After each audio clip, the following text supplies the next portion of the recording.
awitan ang Panginoon at purihin ang kaniyang ngalan. Ipahayag ang kanyang pagliligtas sa lahat ng panahon.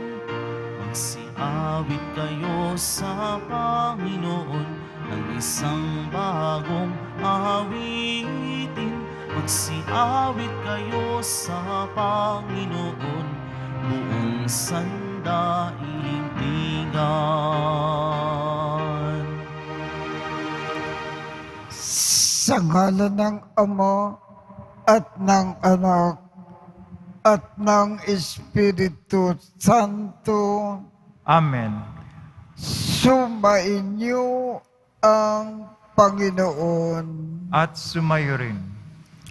Aminin natin ang ating mga kasalanan upang tayo ay maging marapat gumanap sa banal na pagdiriwang. Panginoong Jesus, binigyan mo kami ng bagong buhay. Panginoon, kaawaan mo kami. Panginoon, kaawaan mo kami. Panginoong Jesus, pinapatawad mo ang aming mga kasalanan. Kristo, kaawaan mo kami. Kristo, kaawaan mo kami. Panginoong Jesus, binabahagi mo sa amin ang iyong katawan at dugo sa Eucharistia. Panginoon, kaawaan mo kami. Panginoon, kaawaan mo kami. Kaawaan tayo ng Diyos amang makapangyarihan. Patawarin ang ating mga kasalanan at patnubayan tayo sa buhay na walang hanggan. Amen. Manalangin tayo. Ama naming makapangyarihan, ikaw ang may gawa sa mga kaloob mong ibinibigay. Sa kataukan ni San Luis ay pinagtambal mo ang pambihirang kalinisan ng pamumuhay at pagpapakasakit sa ikapagpapatawad ng mga kasalanan. Pakundangan sa kanyang kagitingan at pagdalangin. Matularan nawa namin siya sa nagpapakasakit, kundi man sa pambihirang buhay ng sakdal linis. Sa pamamagitan ni Jesucristo, kasama ng Espiritu Santo, magpasawalang hanggan. Amen. Magsiupo muna ang lahat. Pagbasa mula sa ikalawang aklat ng mga hari. Noong mga araw na iyon, nagsugo si Haring Senakerib ng Assyria kay Ezekias at ipinasabi ang ganito, "Huwag mo nang dayain ang iyong sarili na ang Jerusalem ay maliligtas ng pananalig mo sa iyong Diyos. Hindi lingid sa iyo kung paano nilupig ng mga hari ng Assyria ang ibang lupain. Hindi ka rin makaliligtas sa akin." Binasa ni Ezekias ang sulat na ibinigay sa kanya ng mga sugo ni Senakerib. Pagkatapos, pumasok siya sa templo, inilatag sa kanyang harapan ng sulat at nanalangin ng ganito. Panginoong Diyos ng Israel na nakaluklok sa trono sa itaas ng kerubin, kayo lamang ang Diyos ng lahat ng kaharian sa ibabaw ng lupa. Kayo ang lumikha ng langit at ng lupa. Dinggin ninyo ako, Panginoon. Narinig ninyo ang pag-aalipusta ni Senakerib. Totoo nga, Panginoon, na marami ng nalupig na bansa ang mga hari ng Assyria. Nagawa nilang sunugin ang mga Diyos ng mga bansang yaon, sapagkat hindi naman talagang Diyos ang mga iyon, kundi mga kahoy at batong ginawang Diyos-Diyosan. Kaya nga, Panginoon, iligtas ninyo kami kay Senakerib para malaman ng buong daigdig na kayo lamang ang tangi at iisang Diyos. Si Isaías ay nagpasugo kay Ezekias at ipinasabi na ang ganito. Ipinasasabi ng Panginoon ng Diyos ng Israel na narinig niya ang panalangin mo. Ito naman ang kanyang sinabi tungkol kay Senakerib. Itinatakwil ka, laging hinahamak ng anak ng Siyon, dalagang marilag. Sa iyong likuran ay iling-iling, anak na babae nitong Jerusalem. May natirang magmumula sa Jerusalem, gayon din sa Siyon. Ito'y mangyayari dahil sa pagmamalasakit ng Panginoon. Ito naman ang sinasabi ng Panginoon tungkol sa hari ng Assyria. Hindi siya makapapasok sa lungsod na ito, ni makatutudla kahit isang palaso. Hindi niya ito lulusubin, ni paliligiran. Kung paano siya dumating, ganoon din siya aalis. Hindi niya masasakop ang lungsod na ito, pagkat ito'y ipagtatanggol ko alang-alang sa aking kapakanan at alang-alang kay David na aking lingkod. Nang gabing iyon, pinasok ng anghel ng Panginoon ang kampo ng mga taga-Assyria at napatay niya ang 125,000 kawal. Kaya nagmamadaling umuwi sa Ninive si Haring Senakerib. Ang salita ng Diyos. Salamat sa Diyos. Lunsod ng Diyos ay matatag dahil sa bigay niyang lakas. Lunsod ng Diyos ay matatag dahil sa bigay niyang lakas. Dakila ang poon dapat papurihan. Sa lunsod ng Diyos, bundok niyang banal. Ang bundok ng Siyon, tahanan ng Diyos, ay dakong mataas na nakalulugod. Lunsod ng Diyos matatag dahil sa bigay niyang lakas. Bundok sa hilaga, nagalak ang dulot sa lahat ng bansa nitong sansinukob. Sa piling ng Diyos, ligtas ang sinuman sa loob ng muog ng banal na bayan. Lunsod ng Diyos matatag dahil sa bigay niyang lakas. Sa banal na lungsod ay aming namasid ang kanyang ginawa na aming narinig. Ang Panginoong Diyos makapangyarihan, siya'y mag-iingat sa lungsod na banal. Iingatan niya magpakailanman. Lunsod ng Diyos matatag dahil sa bigay niyang lakas. Sa loob ng iyong templo, O Diyos, aming nagunita, pag-ibig mong lubos. Ikaw ay pinupuri ng lahat ng saan man. Sa buong daigdig ang dakilay ikaw, at kung mamahala ay makatarungan. Lunsod ng Diyos matatag dahil sa bigay niyang lakas. Magsitayo na po ang lahat.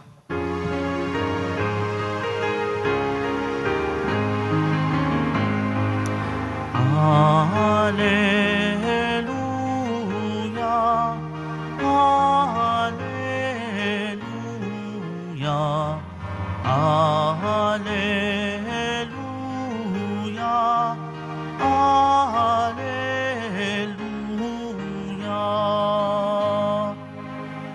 Sinabi ni Jesucristo, ako ang ilaw ng mundo at buhay ng alagad ko. Hallelujah, Hallelujah,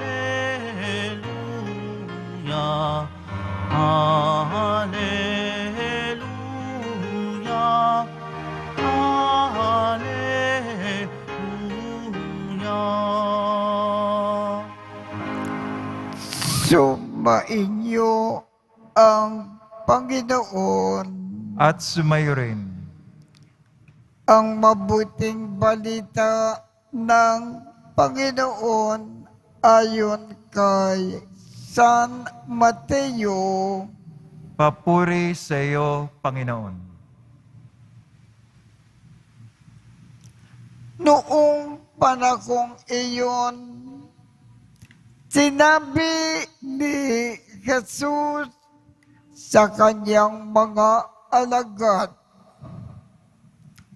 huwag ninyong ibigay sa aso ang bagay na banal, sapagkat kayo ay babalingan at lalapain nila pagkatapos. Huwag ninyong ihagis sa baboy ang inyong mga perlas, sapagkat yuyurakan lamang nila ang mga iyon. Kaya, gawin ninyo sa inyong kapwa ang ibig ninyong gawin nila sa inyo. Ito ang kahulugan ng kautusan ni Moises at ng turo ng mga propeta. Pumasok kayo sa makipot na pintuan, sapagkat maluwag ang pintuan at malapad ang daan patungo sa kapahamakan, at ito ang dinaraanan ng marami. Ngunit makipot ang pintuan at makitid ang daan patungo sa buhay, at kakaunti lang ang nakasusumpong niyaon. Ang mabuting balita ng Panginoon. Pinupuri ka namin, Panginoong Hesukristo. Magsiyo po muna ang lahat. Ano ba itong makipot na pintuan?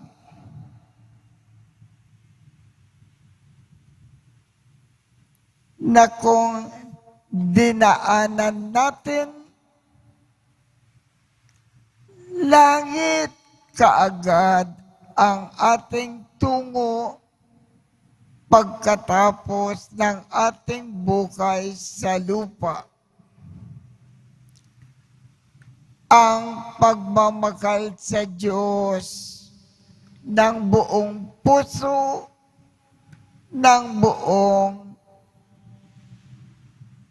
lakas, at ng buong isip. At bilang pagmamahal natin sa Diyos, minamahal natin lagi-lagi ang ating kapwa. At sa ating pagmamahal sa kapwa, lagi tayong naglilingkod. Lagi tayong nagkakawang gawa. Lagi tayong tumutulong sa mga nangangailangan. Lagi natin kinakalimutan ang ating sariling kapakanan at iniisip natin lagi ang kapakanan ng iba. Kung ginawa natin sa buong buhay natin at walang pagkukulang ang pagmamahal na ito sa Diyos at sa kapwa, pagkatapos ng ating buhay sa lupa, langit kaagad ang ating tungo.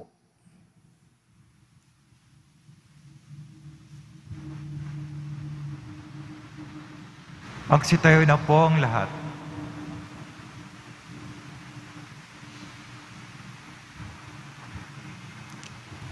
Minamahal kong mga kapatid, ipinangako sa atin ni Kristo na nagkakatid sa buhay ang makipot na pintuan.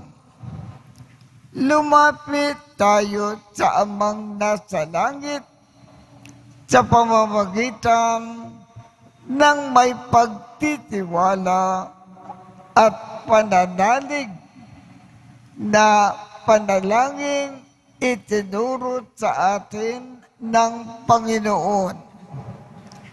Ang ating tugon, Panginoon, buksan mo sa amin ang pinto ng biyaya. Panginoon, buksan mo sa amin ang pinto ng biyaya. Ang mga pinuno ng simbahan, naway gabayan ng kawang sumasampalataya sa pintuan ng naghahatid sa buhay. Manalangin tayo. Panginoon, buksan mo sa amin ang pinto ng biyaya. Bilang komunidad, naway ituring natin ang bawat isa ng may paggalang, pangunawa at pagmamahal. Manalangin tayo. Panginoon, buksan mo sa amin ang pinto ng biyaya. Sa pamamagitan na mahabaging pakikitungo sa ating kapwa, naway maisagawa natin ang kalooban ng Diyos. Manalangin tayo. Panginoon, buksan mo sa amin ang pinto ng biyaya. Ang mga may sakit at yaong mga nagdurusa sa iba't ibang uri ng karamdaman, naway makatagpo ng lakas at kagalingan. Manalangin tayo. Panginoon, buksan mo sa amin ang pinto ng biyaya. Ang mga tapat na yumao, naway buhayin muli ni Kristo. Manalangin tayo. Panginoon, buksan mo sa amin ang pinto ng biyaya. Amang nasa langit, likain mo sa amin ang tunay na puso upang aming igalang at makalin ang aming kapwa tulad ng pagtatangi mo sa kanila. Hinihiling namin ito sa pamamagitan ni Kristo na aming Panginoon. Amen. Magsiyo po muna ang lahat.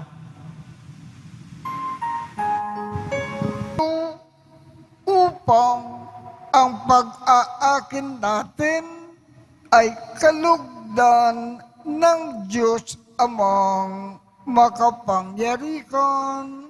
Tanggapin nawa ng Panginoon itong paghahain sa iyong mga kamay, sa kapurihan niya at karangalan, sa ating kapakinabangan, at sa buong sambayan niyang banal. Ama naming lumikha, gawin mo na kami ay makadulog katulad ni San Luis na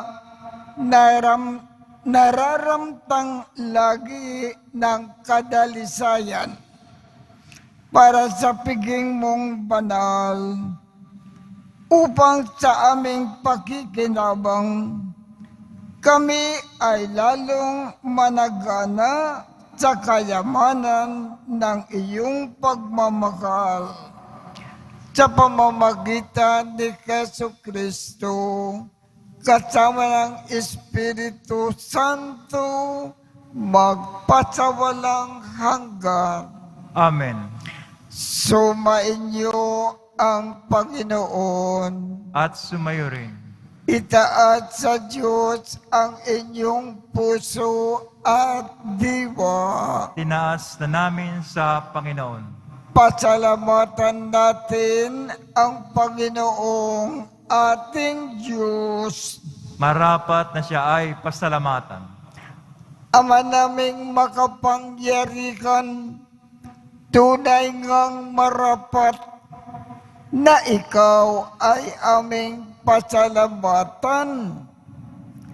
Ngayon ay ikinagagalak namin may mga banal na tao na nagtalaga ng sarili sa anak mong si Jesucristo upang ipamalas nila ang pag-aakin mo at maakit ang kapwa na manalig sa iyo.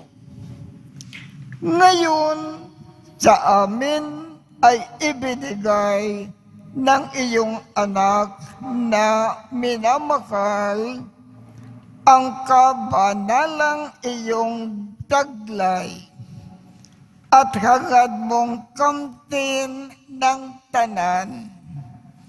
Ito ang pinanggagalingan na aming ngayon nililingon. Dito mo rin nais na kami ay makarating at humantong.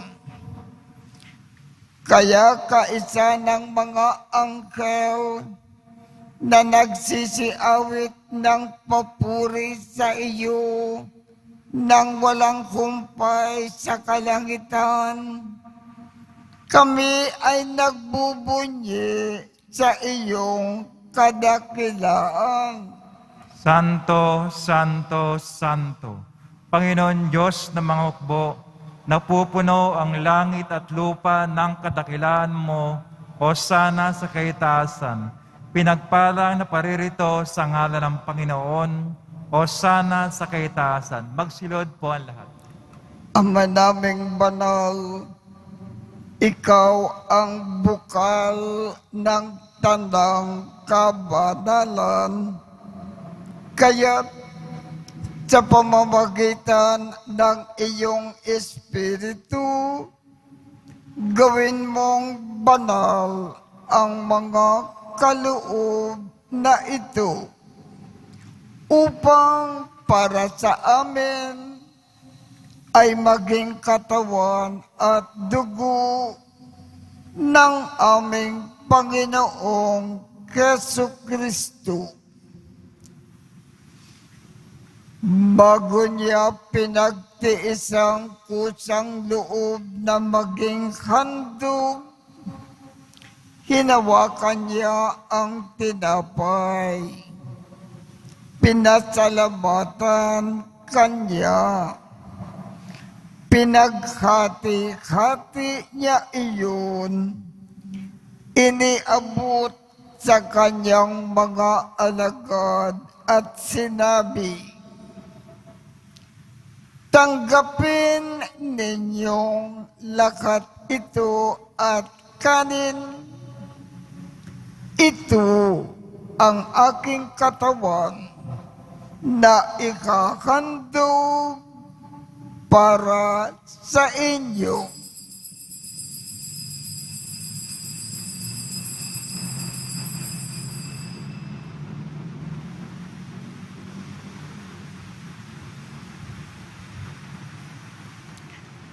Gayon din naman, noong matapos ang hapunan, hinawakan niya ang kalis, muli kanyang pinasalamatan.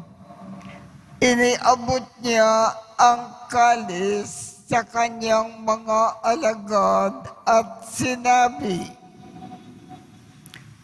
tanggapin ninyong lahat ito at inumin. Ito ang kalis ng aking dugo, ng bago at walang hanggang tipan. Ang aking dugo na ibubukos para sa inyo at para sa lahat sa ikapagpapatawad ng mga kasalanan.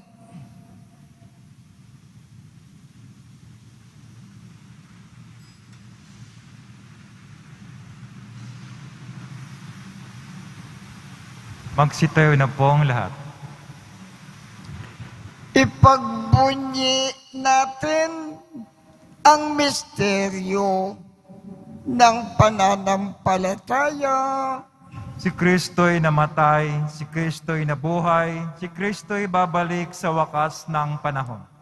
Ama, ginagawa namin ngayon ang pag-aalala sa pagkamatay at muling pagkabuhay ng iyong anak.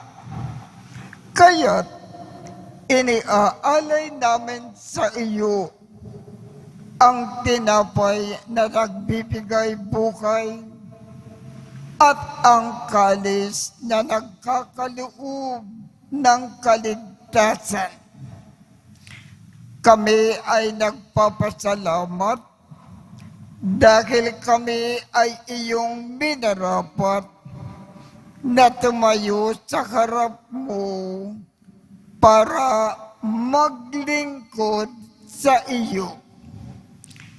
Isinasamo namin kaming magsasalo-salo sa katawan at dugo ni Kristo ay mabuklod sa pagkakaisa sa pamamagitan ng Espiritu Santo.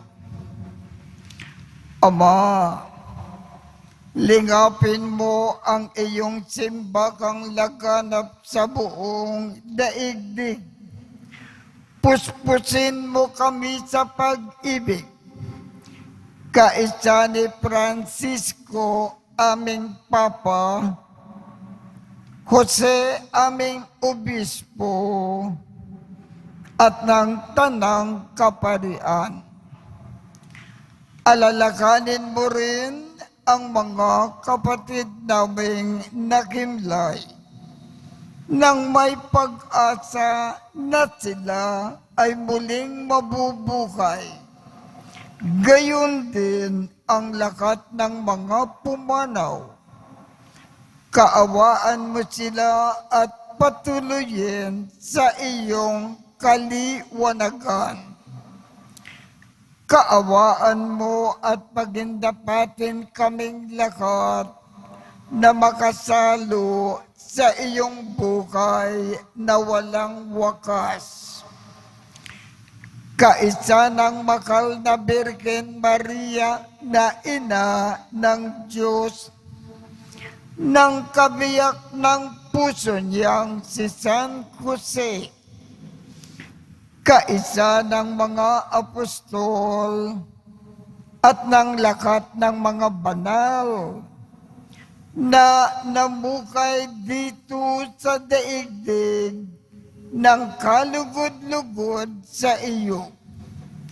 Maipagdiwang nawa namin ang pagpupuri sa ikararangal mo sa pamamagitan ng iyong anak na aming Panginoong Jesucristo.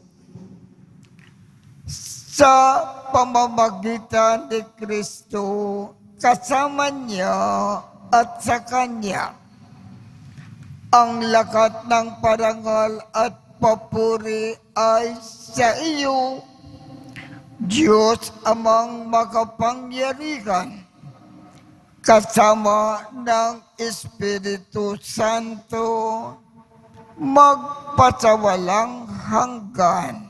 Amen. Sa tagubilin ng mga nakagagaling na utos at turo ni Jesus na Panginoon natin at Diyos, ipakayag natin ng lakas loob. Ama namin, sumasalangit ka, sambahin ang ngalan mo, mapasa amin ang kaharian mo, sundin ang loob mo dito sa lupa para nang sa langit. Bigyan mo kami ngayon ng aming kakanin sa araw-araw. At patawarin mo kami sa aming mga sala para ng pagpapatawad namin sa mga nagkakasala sa amin. At huwag mo kaming ipakintulot sa tukso at iadya mo kami sa lahat ng masama. Hinihiling namin, Ama, iadya mo kami sa lahat ng masama. Pagkalooban kami ng kapayapaan sa araw-araw. Iligtas sa kasalanan at ilayo sa lahat ng kapakamakan. Samantalang aming pinananabikan ang dakilang araw ng pagpapakayag ng tagapagligtas namin si Hesu Kristo. Sapagkat iyo ang kaharian at ang kapangyarihan, ang kapurihan, magpakailanman. Amen.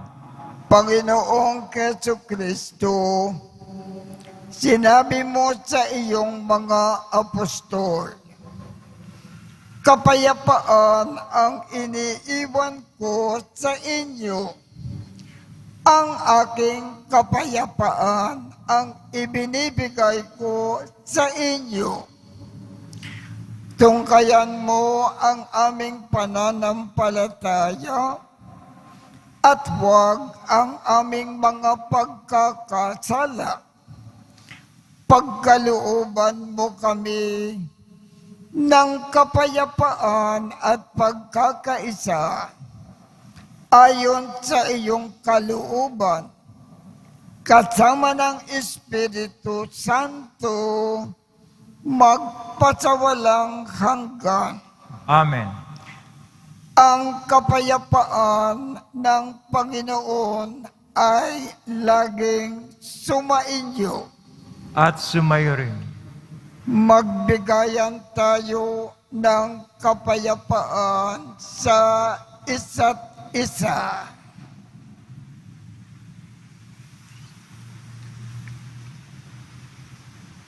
Kordero ng Diyos na nag-aalis ng mga kasalanan ng sanlibutan, maawa ka sa amin. Kordero ng Diyos na nag-aalis ng mga kasalanan ng sanlibutan, maawa ka sa amin. Kordero ng Diyos na nag-aalis ng mga kasalanan ng sanlibutan, ipagkaloob mo sa amin ang kapayapaan. Magsilod po ang lahat.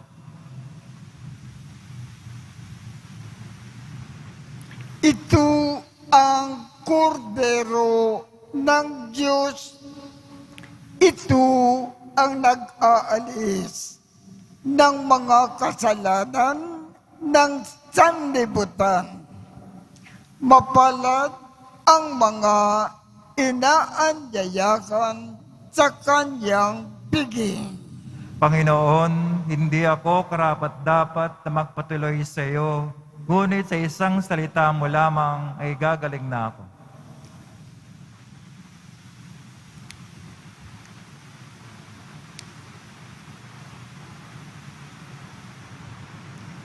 Ang katawan ni Kristo. Amen.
Manalangin tayo.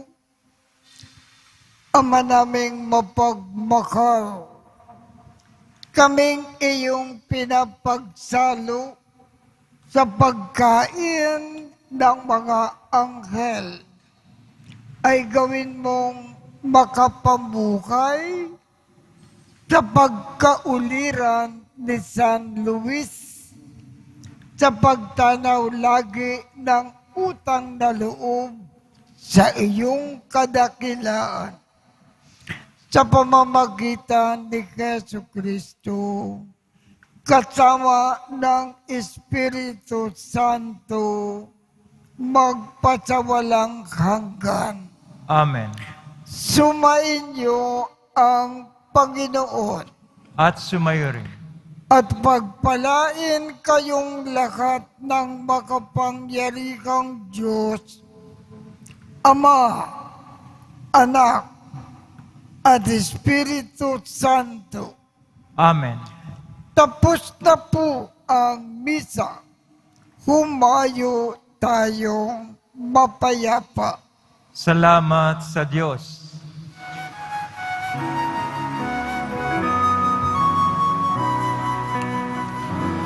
Nuestro Padre Jesus Nazareno, sinasamba ka namin, pinipintuho ka namin, aral mo ang aming buhay at kaligtasan. Nuestro Padre Jesus Nazareno, iligtas mo kami sa kasalanan. Ang krus mong kinamatayan ay sagisag ng aming kaligtasan. Nuestro Padre Jesus Nazareno, linarangal ka namin. Nuestro Padre Jesus Nazareno, nilulwalhati ka namin. Nuestro Padre Jesus Nazareno, dinarangal ka namin. Nuestro Padre Jesus Nazareno, nilulwalhati ka namin.